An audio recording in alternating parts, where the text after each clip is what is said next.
हाणे हिकु नज़म ॿुधाई। नज़म आहे जंहिंजो उनवान आहे शाइर। लफ़्ज़नि जी वाग वठंदे छा छा लिखी सघे थो, चाहे त हिकु घड़ीअ में दुनिया लिखी सघे थो। लफ़्ज़नि जी वाग वठंदे छा छा लिखी सघे थो, चाहे त हिकु घड़ीअ में दुनिया लिखी सघे थो।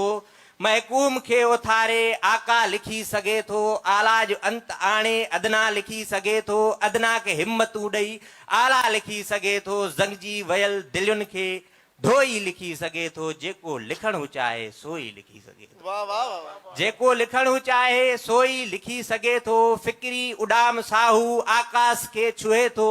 लफ़्ज़नि जी मानवियत सां पातार में पुॼे थो। केई कमाल पंहिंजे तख़लीक़ में करे थो। चाहे त हिकु नज़म में वण टिण पखी समाए, चाहे त हिकु गज़ल खे घुंघरू ॿधी न वाह चाहे, वाह वाह वाह वाह वाह। चाहे त हिकु गज़ल खे घुंघरू ॿधी न चाहे, चाहे त हू नसुर खे हर बार गुनगुनाए, चाहे त दर्द खे बि दिलि साण वेठो ॻाए, चाहे त वसुल मां बि हू हिजर वेठो माणे, चाहे त हिजर में बि हू फुरकतूं थो आणे।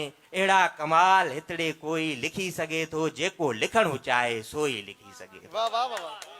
दिल जे निकोर गज ते अख जा टुअर थो टाके, अख साण चेल कद ऐं छातीअ जी माप मापे, विख विख बि थो उरूज़ी अरकान में हू जाचे।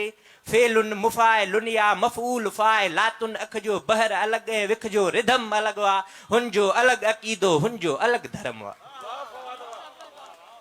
दिल जे निकोर गज ते अख जा टुअर थो टाके, अख साण चेल कद ऐं छातीअ जी माप मापे, विख विख बि थो उरूज़ी अरकान में हू जाचे।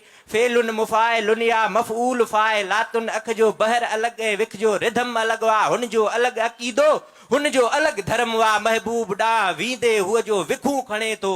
छन छन छनन छनन छन पाज़ेब जीअं वॼे थो। सांगिन जे साह खे हू महबूब ॾांहुं वींदे हूअ जो विखूं खणे थो। छन छन छनन छनन छन पाज़ेब जीअं वॼे थो। सांगिन जे साह खे हू ॼण हीर थी लॻे थो।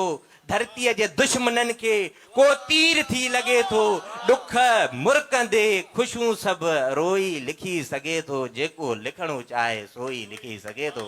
जेको लिखणु चाहे सो ई। तव्हांजी वॾी महिरबानी। Thank U.